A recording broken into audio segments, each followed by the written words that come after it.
Welcome to the New Warehouse Podcast, the podcast for those that are curious about what's possible inside their four walls. Before we get into this episode, let's hear a word from our sponsors that make this all possible. Ready to modernize your operations? It's time to partner with Peak Technologies. As North America and Europe's largest system integrator, Peak delivers end-to-end digital supply chain and enterprise mobility solutions across warehousing, logistics, and manufacturing. With over 40 years of expertise, they design, deploy, and manage the technology that modernizes your facilities, driving measurable operational performance. As a premier Zebra Technologies partner, Peak combines deep AI DC expertise with industry-leading devices, machine vision, and automation to deliver scalable, future-ready solutions. Trust Peak Technologies to power your digital transformation and head to peaktech.com. That's peaktech.com. Are you looking to grow sales this year? Strategic Marketing Communications can help you do that. For more than a decade, Master Plans Communications, Marketing, and PR has been building awareness and creating demand for material handling companies. MPC offers strategic marketing and PR planning, media relations, video productions, photography, websites, digital marketing, social media, and more. Connect with MPC at masterplancommunications.com and on LinkedIn.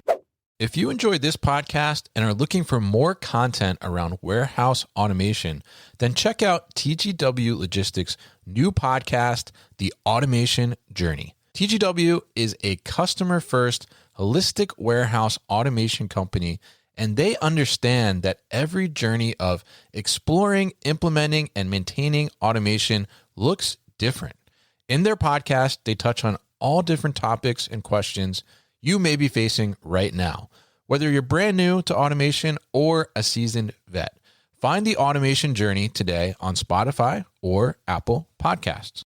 As we all know, in most yard operations, technology isn't the problem. Execution is. The workforce turns over faster than processes can stabilize. Outsourced vendors manage tasks, not outcomes. Costs rise while service levels slip. Safety issues are a constant, and leadership still lacks a clear, consistent view of yard performance across the network. Yard management systems were supposed to bring control, but the truth is that software alone can't enforce process discipline, develop labor, or manage equipment day to day. That's why many enterprise shippers are shifting to YMX Logistics. YMX Logistics is a national third-party logistics provider focused exclusively on yard operations. YMX manages yards as an operating system, aligning people, processes, equipment, safety, sustainability, and technology into an integrated operation. So, if you are interested in learning how you can optimize your operations while improving sustainability and lowering your total operating costs, visit ymxlogistics.com/next. That's ymxlogistics.com/next. Thank you to our sponsors, and now let's get to the podcast.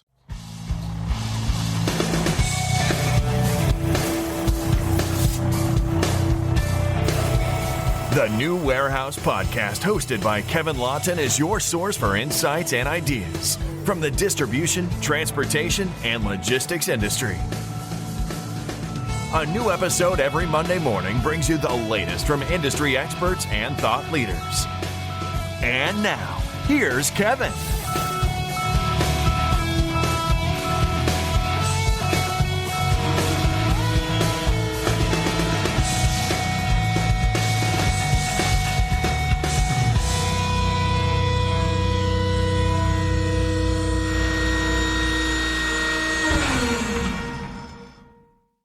Hey, it's Kevin with the New Warehouse Podcast, bringing you a new episode today. On today's episode, we are going to talk parcel, and specifically we're going to talk parcel and kind of the evolution of parcel and what's going on in the parcel market as well. And we have this guy coming on the podcast. Actually, He's a happy man. He's a glad man. It's Oscar Gladman, and he is the vice president of parcel distribution over at Crane Worldwide Logistics. And if you don't follow Oscar on LinkedIn, he's talking about parcel on there all the time. So he's definitely been in this world for quite some time, and he's seen some of the changes, I believe, throughout his career and things, especially as e-commerce has come into the fold just in a massive way, as we've seen over the last several years. So we're going to dive into his knowledge, tap into that, and learn from him a little bit about what he's seeing out there when it comes to parcel or just in the market in general. So Oscar, welcome to the show. How are you? I'm doing great, Kevin. Thank you for having me on the show. I've been listening to your podcast for quite a while. It's very impressive how long you've been doing this, and how you just seem to kind of continuously be growing your network. And just really happy to be on with you today. So thanks. Yeah, absolutely. Happy to get you on. And I don't know, I didn't know you've been listening for a while. So I appreciate you hearing that, of course, and always appreciate bringing the listener onto the guest side and getting the perspective, right? Because I think we all learn from each other. So happy to get you on and happy to dive into this topic today. But you're now with Crane Worldwide Logistics, right? Which was a kind of a recent move, I think I saw, right? But tell us a little bit about Crane Worldwide Logistics and what it is that you all do. And yeah, I've been moving around a little bit these last couple of years, but my goal is to put an end to that. And yes, most recently I came over to Crane Worldwide about 6 months ago. Mm-hmm. Really excited to be part of the team. Crane's a global freight forwarder, and founded by Jim Crane, who's kind of notorious in the freight forwarding and logistics community. He started Eagle Freight back in the day and went public, and then came back with Crane Worldwide in 2018, I think it was. Just done a tremendous job to grow the business to the point where it is today.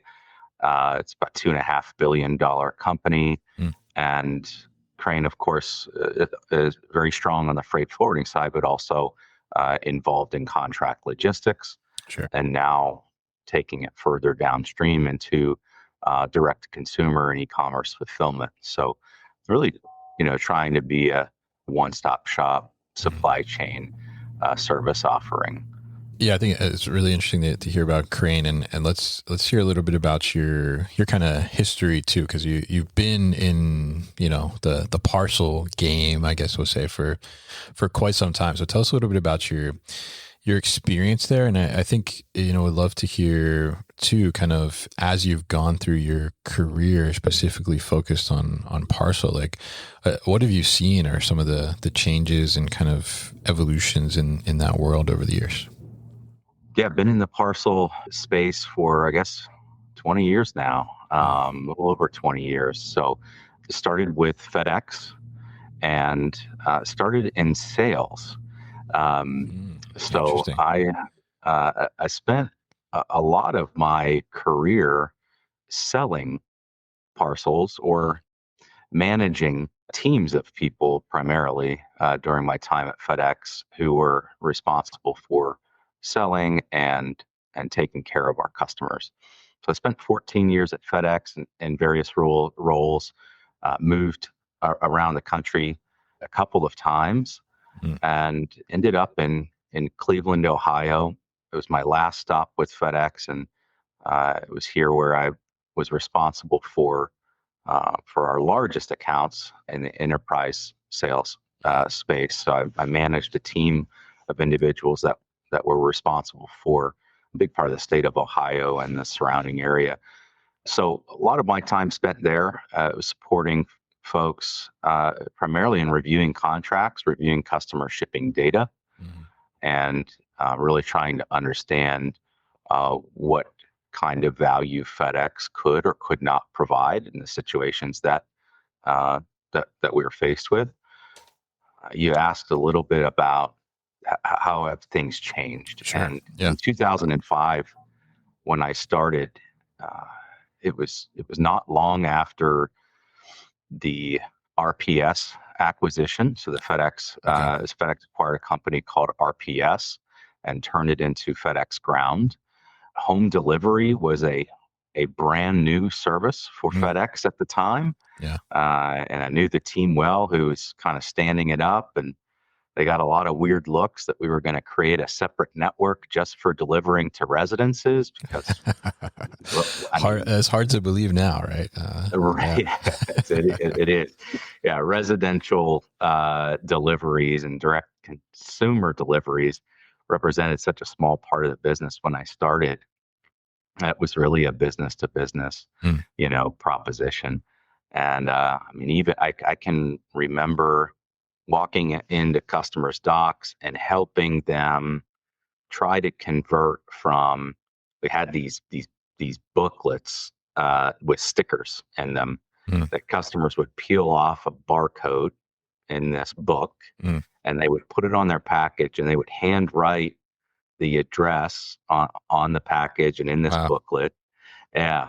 I don't know if you remember those. Heck, I can't even remember what they were called at the time. But yeah, converting them from those to some kind of electronic shipping application, and it was tough. And then there was the cafe shipping system, which was like this standalone box that we put on people's desks, and they could print off a label. We wanted to get out of the hardware business, so we tried to phase those out and move people to an online or a software shipping solution. And that, of course, too, was something that certain customers just really they just didn't want to get away from. So it's amazing to see, a lot of the changes just from a technology perspective, but also just the way that it's changed from business to business to consumer side of things. Yeah, absolutely. And I think even referencing the booklet you're talking about with the stickers, I mean, that even kind of goes to as a testament just how much like volume of parcel has grown, right? Because imagine, look at some of the volumes that shippers have now on the parcel side, like, and having to write something out for every parcel, it would be impossible right now. I mean, you would have just an army of people doing that essentially to support that. So it's very interesting to hear that. And I'm curious, like, what did you see along the way in these 20 years? Like, when did it seem like, okay, well, parcel is really going to become a huge part of a lot of businesses and how they're able to deliver to homes, which, as you said, like back then people were kind of like, well, why would you like invest so much into that? Like, and figuring that out. I mean, what did you see was kind of maybe that moment during the last 20 years where you're like, okay, this is really like going to be a huge part of the shipping and supply chain environment? It's so hard to say. There were different pieces along the way. I definitely, as e-commerce and the internet in general became more broadly used. I mean, I don't know whether I want to attribute it to Apple and them putting personal computers in more people's homes that were easier to use, or if I want to attribute it to the large carriers like FedEx and UPS adoption of an internet shipping application, or further downstream when Amazon really started to. But even at the beginning of Amazon, I don't think anyone really. And they were selling books, right? But for me, I think when it got really real is when we saw that shift from desktop usage to mobile.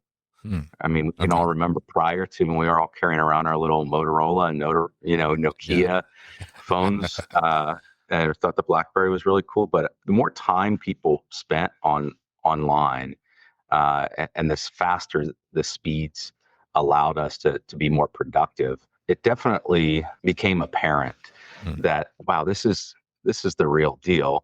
And again, my customer base at FedEx just kind of started to shift. It went from, I remember at a time, and it's a very big brand today, but met with the founder in his garage in Lincoln, Nebraska. Yeah. And he was buying goods and selling them on eBay and Amazon, and just a pretty small seller. And watching them grow, and attending over the years their parties when they hit the 10 and the 50 and the 100 million, dollar mark, and then see them evolve into an e-commerce brand. Having experiences like that, I don't know that I can put a pin on one exact moment where I was like, wow, I think it just snuck up on me personally, where I just saw this evolution of what we needed to care about as a carrier at the time working for FedEx, and how that shifted so drastically, and how it presented so many more challenges than what we had when we were primarily delivering to businesses. So yeah, interesting. So it's kind of like it's just bubbling up a little bit, right? And all these kind of different factors coming into play. right. Can you share what that brand was in the garage? I'm sure. Yeah. Now they're called Spreetail. Okay. Yeah. And they're really cool company out in Lincoln, Nebraska, and huge e-commerce company. And yeah, I think at the time of their founding, they were called Lapcosoft, based on the founder's last name. Okay. And just really great team over there, and it was fun to watch them grow. But I've had a lot of stories like that where, and that was a great part about being in sales with the carriers. You get this opportunity to interface with so many businesses, and started off my career in the small customer space, and then I went to the medium space, and then I ended my career in the enterprise space. I loved being in that small to medium sized space because occasionally you would end up meeting an entrepreneur in his garage, his or her garage, and watching them grow into really impressive brands over time was a great experience.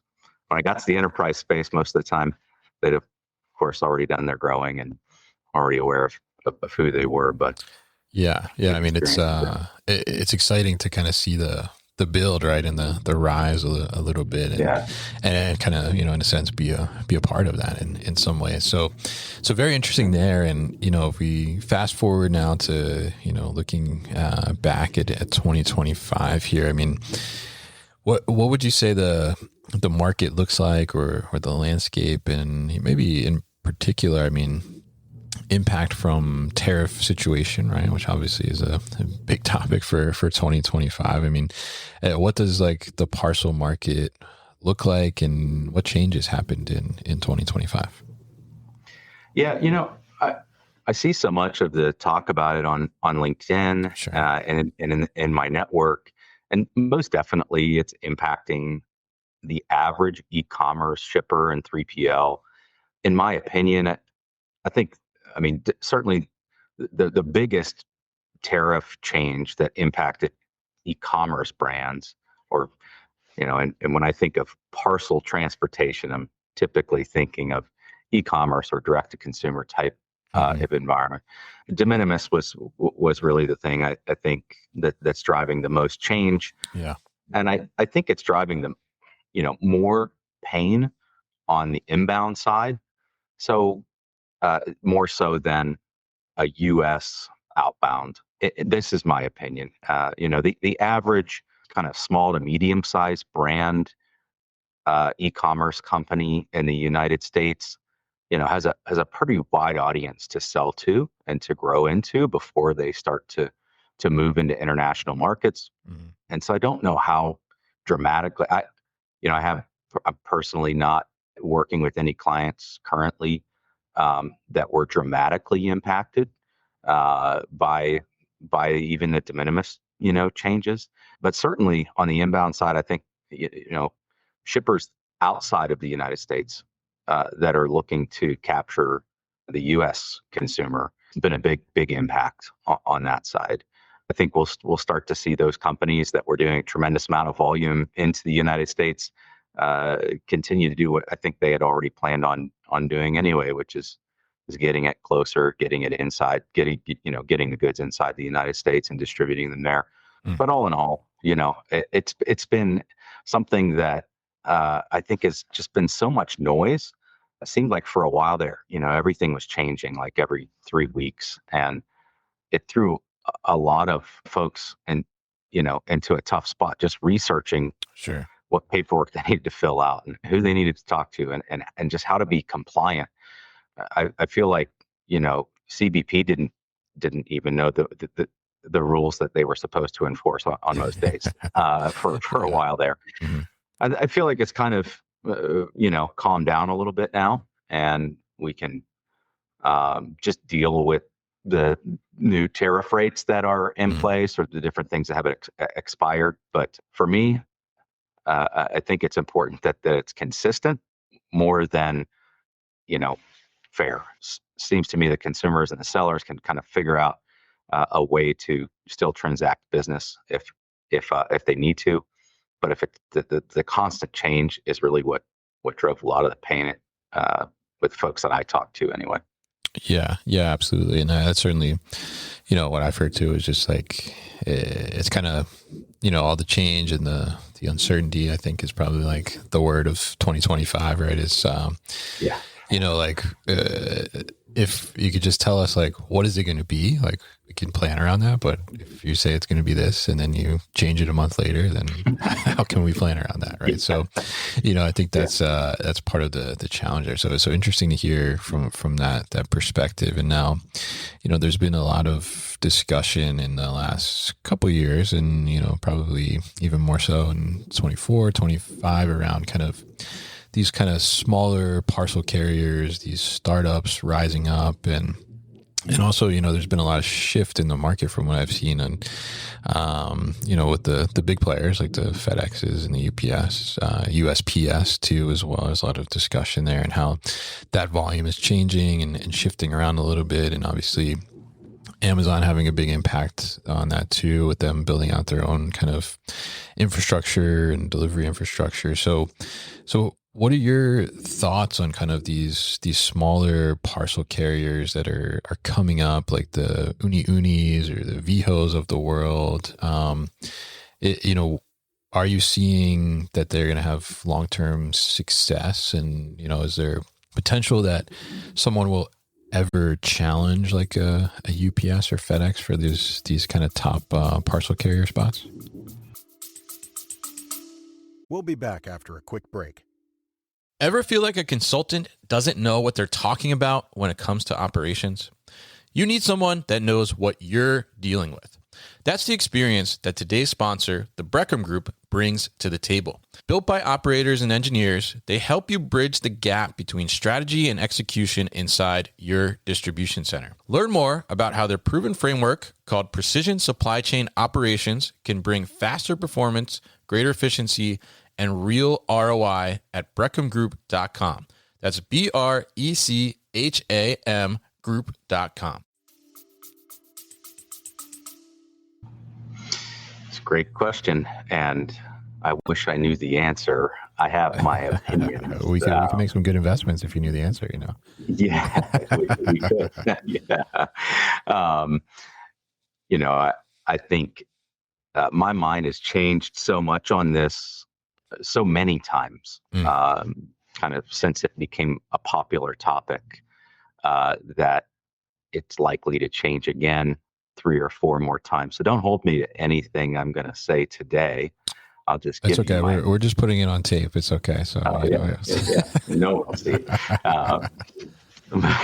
But my opinion of it today is that look, there are a lot of new entrants into the market, and they all seem to coincide with the surge in e-commerce volume, towards the end of COVID. There was just a ton of opportunity at that time where it was a great time to start a 3PL or start a small parcel company, because there was just a tremendous amount of demand, and the larger players, the existing players, were having a hard time creating enough capacity in their own networks to handle it. So there were regionals that existed, as prior to. They grew, and I think they became stronger. And then there's this new group of entrants that started up. Some have already left the market. I think We saw Airterra leave, and then we saw Pandian, Yeah. and there was Margo, Mhm. right? So there have been parcel carriers, the smaller kind of newer entrants already that have not succeeded, and then we have these others that it's unclear to me. I mean, I think it's hard to know because they're most of them are none of them are publicly traded companies. Mhm. So, uh, FedEx and UPS, I feel like and the post office, I feel like they get beat up a lot on LinkedIn Yeah. because they're publicly traded companies Mhm. and they tell us all their secrets every quarter. Yeah. And we know exactly how much money they're making, and we know exactly how they're making their money. And so it's kind of easy to pick on them. But we don't know any of those things about these smaller carriers. So it's really hard to know other than just kind of talking to folks within the industry. Mm. And there's certain sentiment around certain carriers that they're they're really top heavy with certain types of business or certain customers, like maybe a carrier that over 50-60% of their volume comes from one merchant. That's kind of scary. Sure. But what I think is neat about the newer entrants is and what I think is just somewhat disruptive. You asked, do I think any of them will like really pose a threat to FedEx or UPS? Mhm. I think Amazon could Sure. if they want to. They're already larger than both of them, Mhm. just delivering their own packages. And I do think I think they'll continue to grow. So I think they're legit.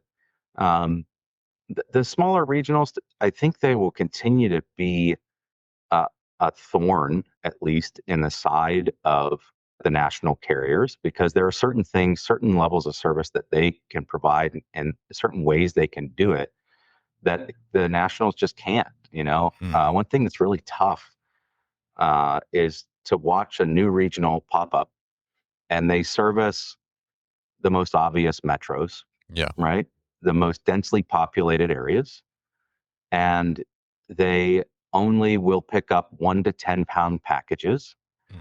and they will not accept hazardous materials. And they have all these limitations, right? Yeah. And will only deliver to these very densely populated areas. And as a result, we have no surcharges, and we're going to be really inexpensive, and we'll give you a flat rate and all this stuff. And that all sounds great. And it is great.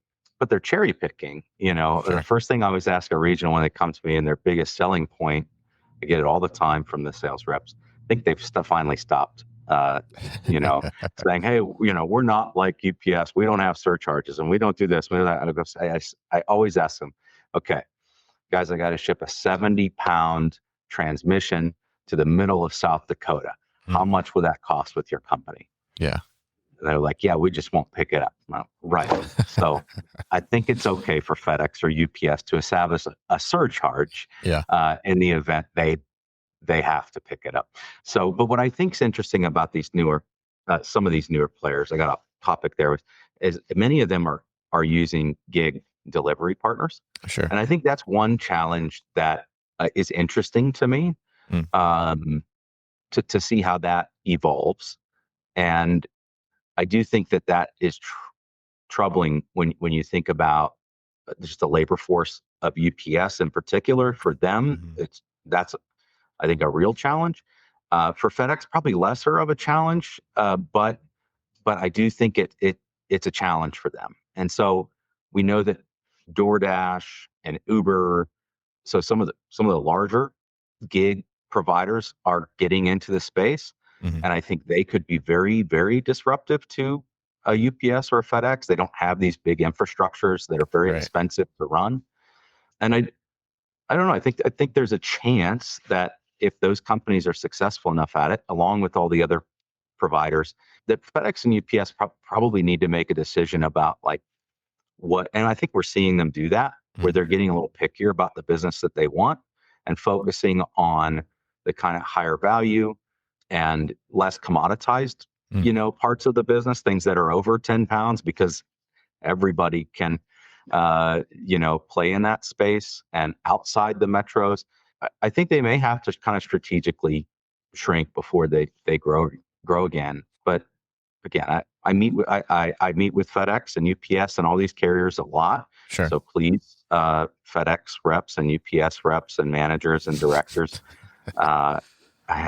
this is not me saying anything negative about you. I don't know what the future holds, but I know they're in a challenging situation, I guess is what I'm trying to say. And until we get to a fully autonomous transportation system, they're gonna have a lot of challenges.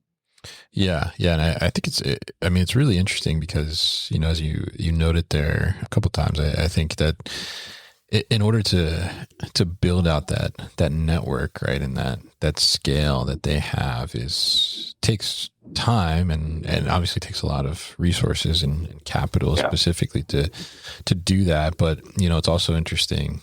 You pointed out that these regionals pop up and of course they want like the most cost-effective, easy thing to handle. Give me your best business. Right? Give all the garbage to FedEx and UPS. Yeah, and which could be telling, in fact, in opportunities that lie out there for some of these startups to maybe try and tackle. But I think it's very interesting to see the evolution and see how people are looking at it in a different way, and how that may open up different types of opportunities or strategies for shippers themselves. So if we're looking here, it's the beginning of 2026, right? So if you're a shipper, I mean, what should people do to start to kind of evaluate their parcel strategy for the year? What are you looking at? What should they be investigating? What's kind of your advice there on how to do a kind of a proper evaluation? I think it's one of those things that we can overthink so much. And maybe I've just been in the space too long. Maybe I'll simplify it. But parcel, one thing I think can be very confusing about parcel is that there's just a lot of data. And your invoice data, your tracking data, your customer data. And there's so many providers out there of software looking for people who don't know what they're doing to potentially take advantage of that opportunity to help them. And what I would encourage folks to do is just get a handle on their data. Okay. And that doesn't always require fully outsourcing your business's work to someone else. But have a strategy for understanding and summarizing your data. And if you look at your parcel data and you get your parcel contract, it's 65 pages long, I'm exaggerating, but there's all of these line items that can be discounted, probably are discounted. But if you were to just create a pivot table of your last invoice by the charge code or by the charge name, you'd probably realize that 80% of your spend is coming from 20% of the charge types. Right? So while there's 65 things on your, or 65 pages in your parcel agreement, one page probably matters the most. Sure. It's just like anything when you're building a budget or you're analyzing ways that you can reduce your costs. You try to focus on those places where you're spending the most first and see if there's any fat. And then you can kind of go down the list and prioritize how to get nitpicky about those little things that maybe wouldn't make a big impact if you were able to mitigate, but they just get on your nerves, But I think it's one of those things I've seen over the years where in interacting with a lot of parcel consumer or customers that are purchasing parcel is that I was always kind of surprised by the focus areas of the folks that I'd speak with.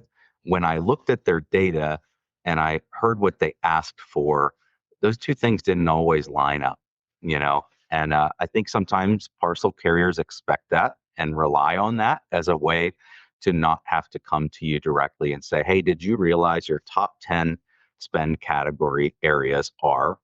And we probably could shave off a little bit from each of those 10 areas, or we could go down to line number 65 and we could just give you a full waiver on that. And so for 2026, there's all this talk about diversification, of course, Sure. diversify. Of course, make sure that you're maintaining healthy, relationships with your carriers. Make sure that you have software application that's agile enough and integrated into your business so that you can execute properly and you can shift if you need to. I mean, I think a lot of people move into the next year and all costs are rising. And when it comes down to it, a lot of folks are wondering, like, how do I get my costs under control? Yeah. And it's different for everybody, depending on your size and what you're shipping and how you're shipping. I would say, look at your costs first, especially moving into the new year whenever everyone's, GRIs are going into place. Look at the place you're spending the most money, and then make sure that you're capable software-wise of implementing a change if you need to, and talk to a couple of really reputable companies that could help you out, that you're willing to partner with, and see if there's opportunity for you to, maybe improve your service and reduce your cost at the same time.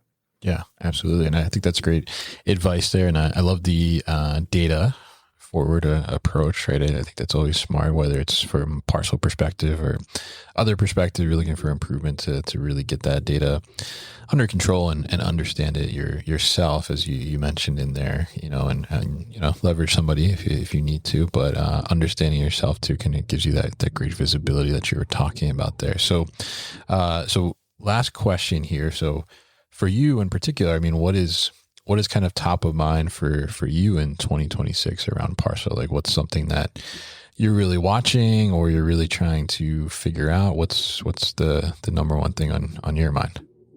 Yeah. For me, as a 3PL guy, the biggest thing for me is, how do I, as a 3PL, create a great experience for the brands that I serve and their customers? So the thing I'm really paying attention to and have been working on is just kind of creating that full visibility life cycle, from the time the order is placed through the warehouse, through the transportation process, all the way to delivery. Anything that facilitates, anything that allows brands that I work with to focus on just selling their product and not their supply chain. Those, particularly as it relates to parcel, those are the things that I'm focused on most. There's not a lot of new trends right now, I don't think, in the visibility side of things when it comes to parcel. Yeah. And again, it's something I talk about a lot on social media, although I've changed, I've kind of slowed down in the last couple of months, but there aren't any wild trends right now in my mind that I'm looking for in 2026 where I think I need to guard myself against these things. I think in general, if you're software, if you're tech enabled, if you have multiple relationships with multiple carriers, and you're collecting and organizing your data in a way that you can make decisions, there will be another moment. I mean, throughout my career, whether it was, like the housing crisis or, number of different COVID, there are always things that disrupt supply chains, tariffs changing. Something's going to happen in 2026. I don't know what it's going to be. And I don't have to know, in my opinion. Yeah. I just need to be ready to be flexible, and make sure that I have the right systems and tools and partners in place so that whatever comes our way, we can still deliver the best experience that is possible to the brands we serve. Got it. Yeah. And I think that's such a key point there. Is like you said, I mean, something is probably going to happen, right? I mean, we've seen some things happen, and it disrupts the market and supply chain in particular. So, I mean, in 2026, certainly, getting an understanding of like, what can I do if something happens, I think is such a key aspect of that. So it's great points there. And definitely great advice for what you're keeping in mind. And I think a lot of people can take that away too as well. So really great to get you on the show here and tap into your knowledge around the parcel side of the business and get your perspective kind of on what's happening too, because you've seen multiple different phases. So I really appreciate you coming on and sharing that with us. If people are interested in talking with you more or learning from you or learning more about Crane Worldwide Logistics, what's the best way to do that? Just reach out to me on LinkedIn, connect with me. I think that's the best way to go about it. There's a great community out there. I've learned a lot from the people that I've come across, including you, and so many folks that you have on your show. And I hope to be a voice out there to share my opinions. That's what they are. They're not always correct, but I would love to connect with people there and learn from them and hopefully share some things that I'm running into as well. All right, fantastic. And we'll definitely put all that information in the show notes and also at thenewwarehouse.com. So Oscar, thank you very much for your time on the show today.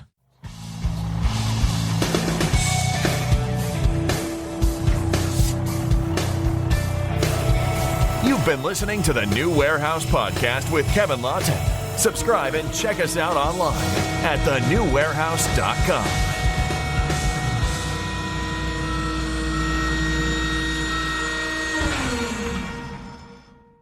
Enjoyed this episode? Make sure you are subscribed to the podcast, and for more content from the New Warehouse, find us on LinkedIn and YouTube. Links to subscribe can be found in the show notes, and for everything The New Warehouse, head to thenewwarehouse.com.